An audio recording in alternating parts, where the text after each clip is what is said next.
we are live. Hey, you guys, Lisa Alexander, Executive Director of Stand Up Survivor. I'm going to just give you guys a couple minutes to come on in. I'm super excited about our guest today, Michael. Oh, there you are. You kind of froze for a second. But he's back. Can you wave? Go say hey. Can you say? Okay, there you go. Hello. Okay.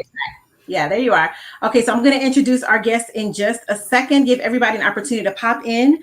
When you come in, please let us know where you are tuning in from so that we can say, hey, we want to know where you are.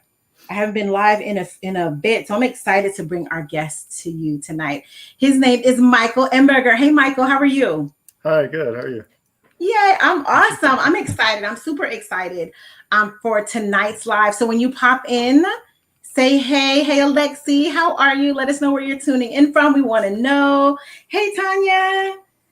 So I'm going to just give it like 30 more seconds, and then I'm going to introduce our guest. So if you're watching the replay, let us know, put in replay. But I got to tell you about this author. I got to tell y'all about this book. I want you guys to know about, hey, from Maine. Hey, you guys. Okay, so, hey, Michael, welcome. So glad that you're here. Thank you. Glad to have you. And so Michael is an author. He is an amazing author, and we're bringing this amazing book to you today. So I'm going to read just a little bit about him. It's really, really short. Michael James Emberger is an author of thrillers and suspense novels, and who knows too many survivors of sexual assaults. One is too many. And so I'm going to put his information up on the screen a little bit later, but I wanted to share with you guys today about this book. And so we often are given opportunities that people send us books and things like that to read. But when Michael reached out, I said, okay, well, let's check out this book. And when I tell you guys, I could not put it down. I couldn't put it down. So I had to take an opportunity to share it. Hey, Connie from Baltimore. Thanks for joining us. I'm excited to see you guys tonight. And so, Michael, you had the boldness to write a book called Believed about sexual assault. So they're coming online. They're seeing this guy who had the audacity, right, to write a story about sexual assault. Tell us why. Well, it's really a God thing. A couple of years ago, I joined Twitter as an author, and I was followed pretty shortly after by this woman that I didn't recognize. And coming off of Facebook, I'm thinking, well, a follow is like a friend request, and you're going to know this person. So I look at her profile, and her name is Jillian, and I don't know her. And I was reading a little bit, and I saw that she shared a story that she wrote, and it was about assault and trauma. And I thought, wow, this is really sad. Mm-hmm. And so at the time, I had just finished writing a different book, and there was a part in the author's notes that I thought maybe this would mean something to her. So I reached out through a message, and I sent that and said a couple things about Jesus, and she got back to me, and it was touching to her, and we ended up chatting a bit. And over time, we developed a friendship, and I learned about trauma and PTSD and about just this whole problem that I really wasn't that aware of before. And as that happened, I had to do something. I had to say something, and writing is what I know. Writing fiction is how I can express myself, I think, the best. And so I wrote this book. I had her help with it. I had a lot of help from different people. And this is really a story that we want to put out into the world. I love that. You saw a need, right? You saw a trauma, you saw a situation from her, and you said, I got to do something. And it's oftentimes we feel like we have to do something, and you use the gift that God has given you to write and wrote a book. Let me just show y'all this book real quick. And we are giving away copies of this book tonight. Hold on, let me see if I can get it. Okay, act right. I'm gonna try, y'all. So hold on. There we go. There you go. Hey, so it's called Believe. I just want to show y'all the beauty of this book. All of these pages, right? And so I don't get the opportunity these days to read just besides my research that I'm doing. But I could not put this book down. My husband's like, babe, it's 1:00 in the morning, and I couldn't put it down. I'm a survivor of sexual assault. I'm a survivor of domestic violence. And this book, even before me and Michael hit the live button, I couldn't stop talking about the powerful words in this book. And so I have some questions for Michael, because I really want people to look at this man and say, well, how did you have the nerve to write about sexual assault? How can you tell the story if you haven't experienced it, right? And so I want to start with one of the biggest things for survivors, and that is being believed. Why did you title the book Believed? Well, a couple of reasons. The first, I thought about the title for a while, different things coming to mind, but then this just one word hit me. It's, what do you want? And it's to be believed. And so that's perfect. So that's what I went with. And there's also other meaning to that as far as the, the religious aspect that I won't really give away, but something that the main character struggles with is believing in God and that he's, even there for her, that he loves her. Because, how could something like this happen? And that's a question that a lot of survivors ask. How could this happen to me? Why did this happen to me? And we fight so long for our voices to be heard, right? And that's such an important part of this process. We want to be believed. We want to be believed. We deserve to be believed, and not just believed, but heard, right? And I think that you do such a great job. Hey, you guys, thanks for tuning in. Hey, from Alabama, from New Hampshire, we are giving away, you guys, like 20 of these books. It's also a part of our raffle today. So if you tuned in, keep an eye out, because we're going to probably pick a name to win a book as well. But Michael does not get any money off these books, y'all. He did not do this for profit off this big book. He wrote this book to give us a voice. And so I just have so much respect for that. And I'm so thankful for that, because I know that getting this book in the hands of survivors is going to be really important. But so say, for example, what did you want survivors to benefit from reading a book like this? What was your goal in that? Hopefully that you would feel heard, that all the things that you're writing and you're saying out there and on the internet and such, that it reaches somebody like me who, I'm not a survivor. I haven't known a lot of survivors most of my life. And that, a person like that could take the things you say and kind of try to understand it enough that it could be meaningful to you, what I would write, and that I could share that with other people as well. And what about someone like yourself who's not a survivor? What do you want them, who reads this book, what do you want them to gain from it?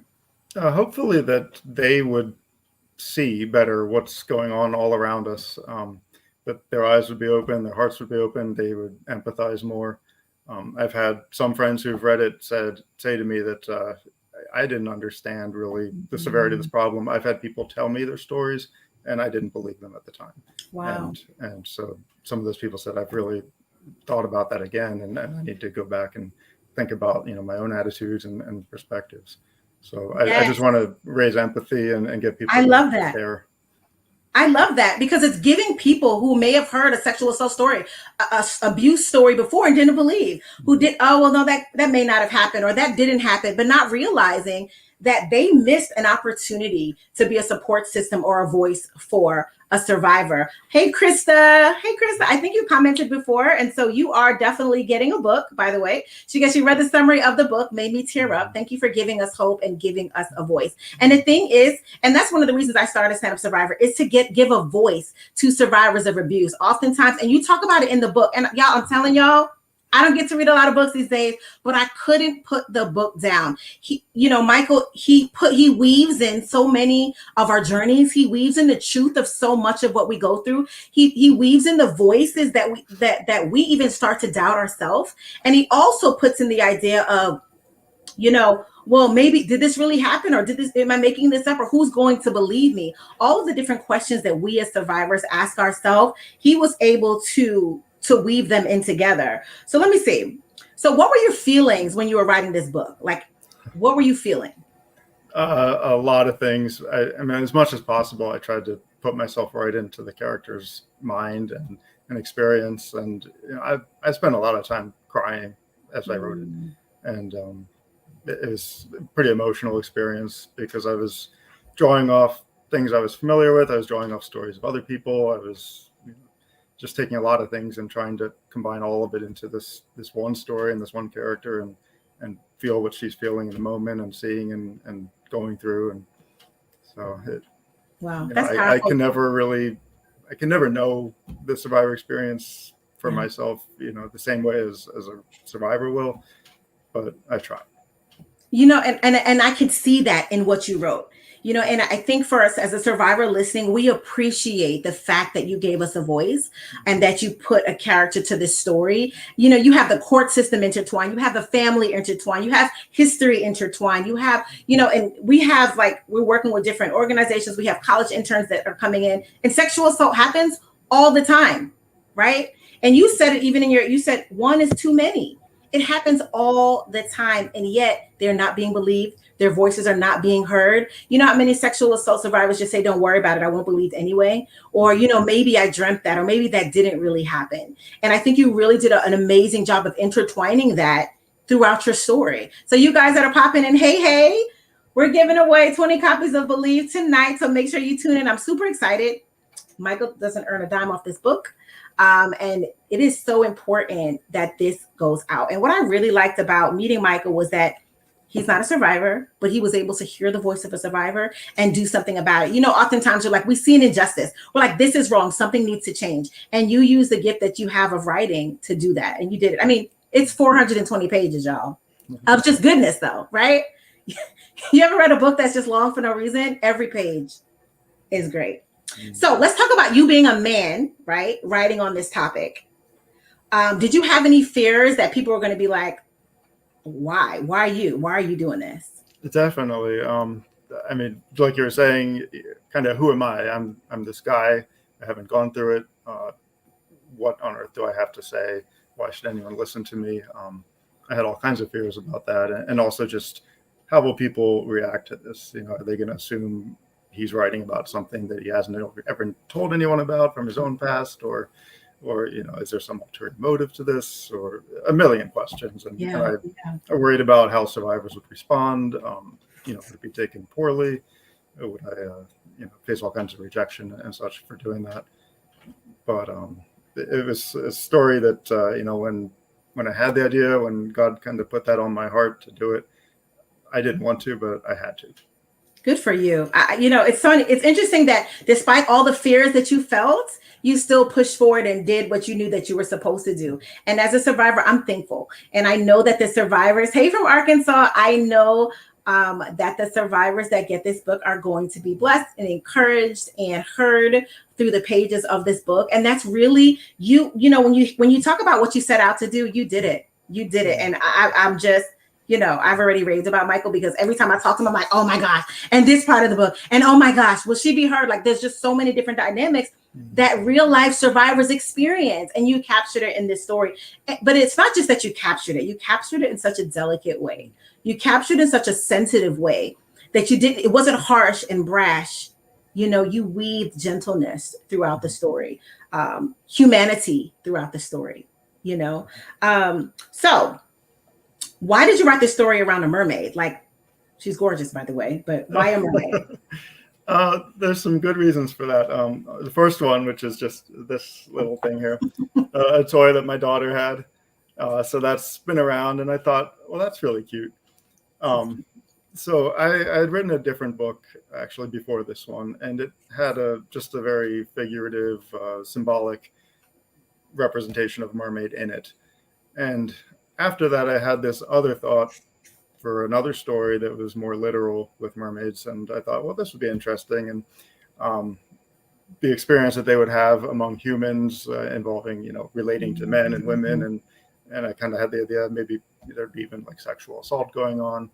And as I thought about that, and I was also talking to my friend Jillian, who, I owe all of this to, really. She broke my heart. Hey, Jillian, hey, I don't know you, but we're so glad that you inspired him, because this is amazing. Sorry. Yeah. So she, she's the reason I did this. But I had the whole idea of how the mermaids could be an emotional connection for the reader, but other.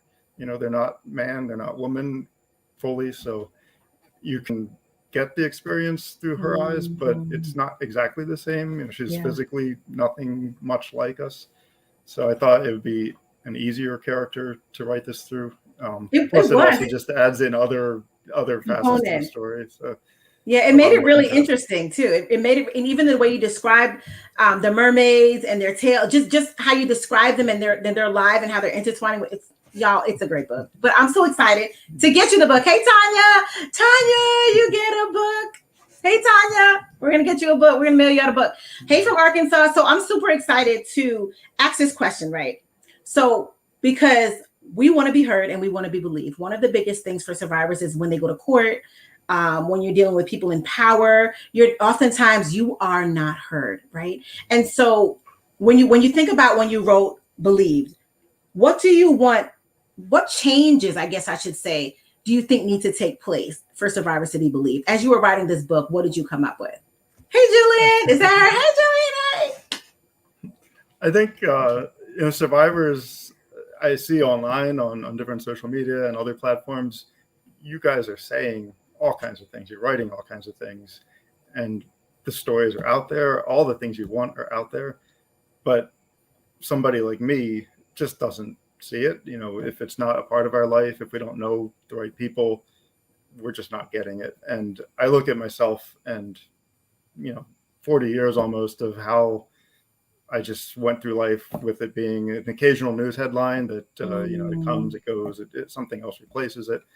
And I want other people to get it and care. And I don't want it to have to take the survivors to reach out to people and force them to care about it and expend your energy and your time. I want it to be guys like me who haven't had that background to not just care in private about a couple people or care about the issue and never say anything about it, but to get involved and to get past the embarrassment and the not wanting to say anything and worrying about what other people think and just go out there and be bold and be fearless about it. Because survivors, you certainly are. So I kind of think, what do I have to keep me from doing this? I love that. Don't care in private. You chose to care out loud. You chose to put it to paper and let it be a voice for survivors. I love everything you said, by the way. And I think that, as survivors, we join hands together. We support each other. And I feel like, Michael, being a man, and you're like, I can make a difference. I can be a voice for survivors. If other men would come alongside you and say the same thing, it could be life-changing, And I love how you talked about not being silent about it, being bold about it, because oftentimes survivors don't want to come out because of afraid. Like, okay, they're going to know who I am, or they're going to judge me because of A, B, C, or D. But you chose to be bold through your writing of this story. And I'm so thankful for your boldness. And I just really hope that other men would step up and join hands with you. And the thing is, like you said, it didn't happen to me personally. You didn't know what the outcome was going to be. You just knew that you needed to put a voice to this story, and you did. You guys, I'm just going to pause and tell y'all how much I love this book.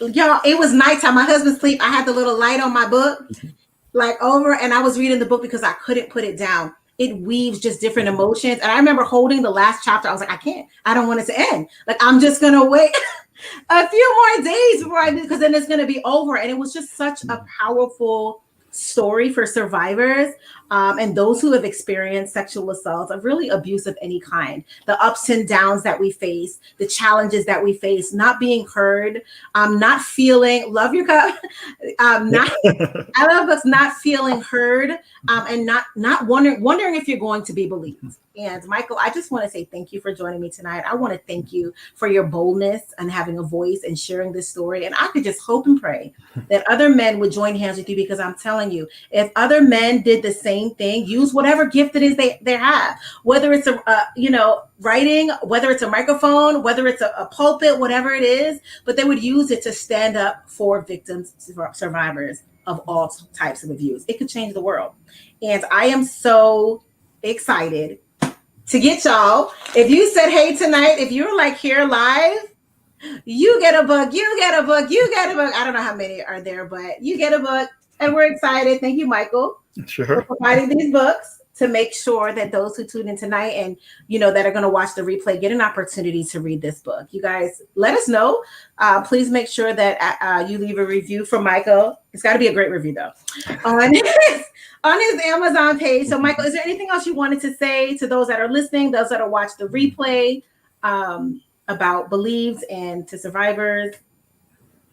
I think just the biggest thing is I wrote this book from my heart to you, and I just hope that things change. I hope more people get involved. I hope it can help somebody in some way, touch lives, touch hearts. I did it because I care, because survivors gave time, attention, love to me, and got to do something. I love that. Before we got on, you said that the survivor who really inspired this book took time. It took hours and time for her to share her story with you. And that is powerful. As survivors, this is what we do. And I think what's even equally powerful is that you sat there and you listened and you took notes and you made sure to hear and absorb what she was saying. Oftentimes we'll tell our story and people are like, oh, that's so, I'm sorry to hear that. But you took action behind it. And we, we're going to say thank you to you because I think it's amazing. And I love the book. And I am so excited to push this book forward. It's wonderful. It actually was published in October, Domestic Violence Awareness Month. And we want to make sure it gets in the hand of people for Sexual Assault Awareness Month, because this is all preventable stuff, right, Michael? It doesn't have to happen. It's preventable. And if people would join arms together and really support each other, speak out about it, we can prevent it. So, and I know that you wrote it from your heart. I read it. Yep. It was like a heart work. This was heart work. And it's not very often that, as a survivor, people talk about being triggered and emotionally, like, oh my goodness, it was triggering. It does. You do clearly have a trigger warning in the front of the book. You let people know that it may be difficult. You may have to put the book down for a little bit, and you clearly do that so well. But even the way that you wrote the story, it was comforting. Like, I don't know, Michael, I'm a fan. I'm just a fan. It was still like impactful, but really comforting. All right, y'all. Anyway, thank you, Michael. They're saying thank you in the comments. And so we're excited to get this book out to people. And I'm going to inbox all of you guys so that you can get your copy. Thank you, Michael. Sure. Yes, thank you. See you later. Bye, guys. See ya. Okay, Michael, don't go anywhere. Okay, hang out. Yep.